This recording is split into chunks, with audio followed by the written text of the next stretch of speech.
Hello there, everybody. This is Gage Williams. Got a little bit distracted by my cat here. What are you doing, cat? He's climbing on my window. Anyway, we are on to the next installment of our quest to take down all of the Oxide Ghosts.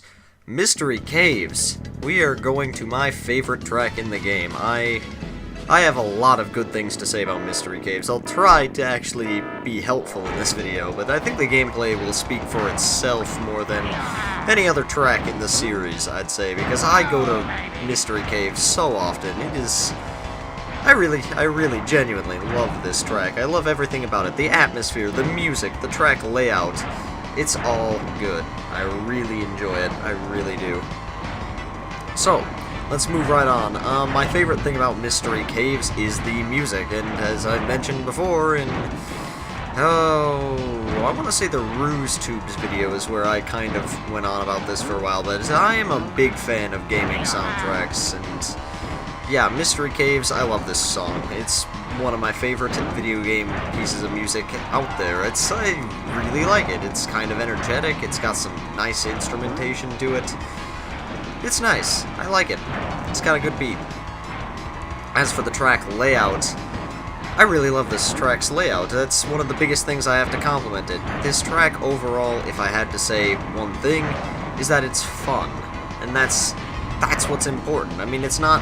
I don't know how to qualify whether or not it's the best laid out. I mean, that there's an obstacle here with death pits, I mean, maybe that counts against it or something, but the track is fun to race on, and that's ultimately what's most important about anything in any game ever, is not necessarily whether the story is good and whatnot, but is the game fun? Are aspects of the game fun? And this track is tons of fun to play on. I haven't met anybody that truly despises this track, because it's really fun. Now, from a time trial perspective, this is one of the most technical courses that there is.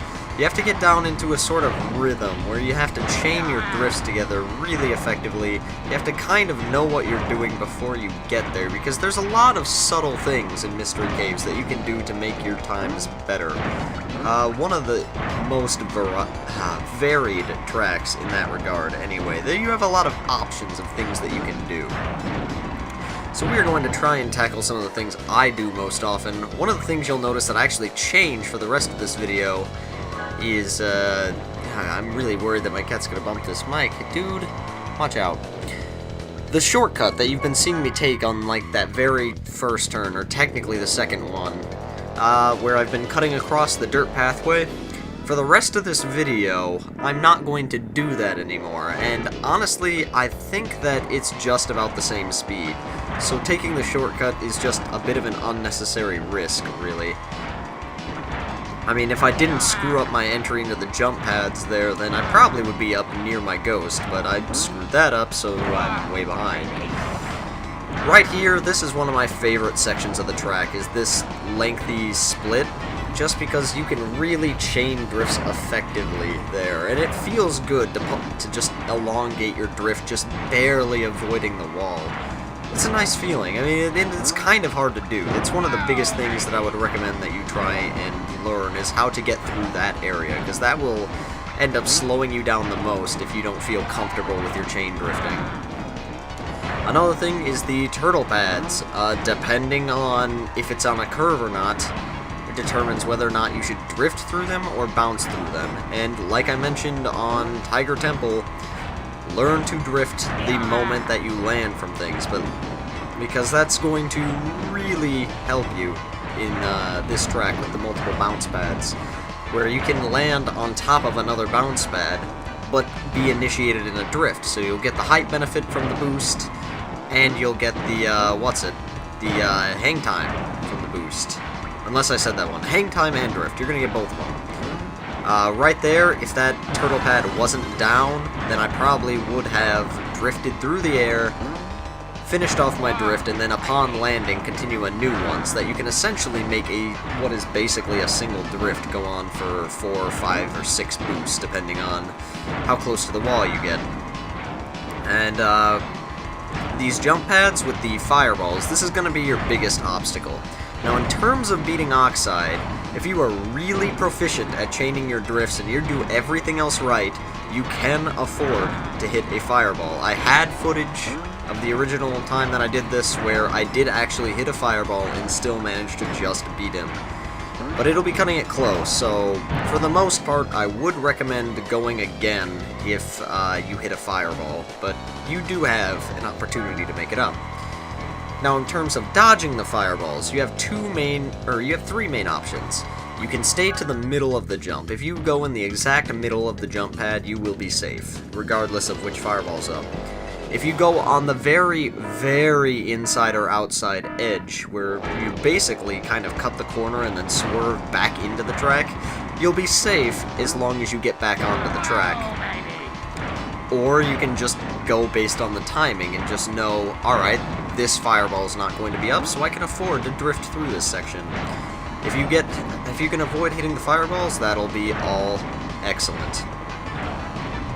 Now, as I mentioned way earlier in the beginning of the video, I really love the atmosphere to this track. This cave section right here with all the fire and whatnot, if you stop and look at it, it is crazy well detailed for what this game is, which is a PlayStation 1 kart racer.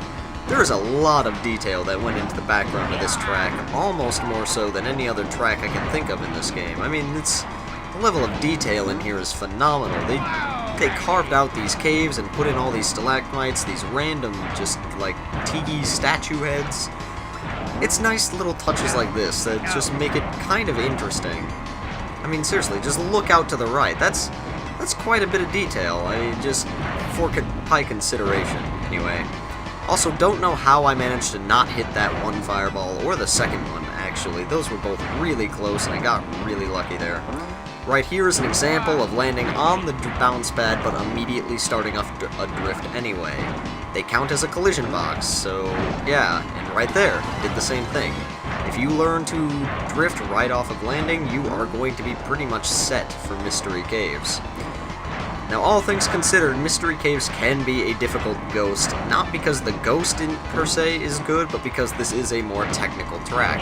So as long as you are good at chain drifting, and as long as you can avoid hitting the walls or the fireballs, you will be pretty much set. So this video kind of isn't a very good indication of how hard the ghost is, just like the ruse tubes, just because of how often I've been here. So I apologize for that, but there's not much I can do about that. So anyway, I hope you have enjoyed this look into my favorite track of the game. I had a very good run there, setting a new personal record for myself. Pretty good consistency. Anyway, yes, thank you all for watching. Stay tuned next time for Blizzard Bluff.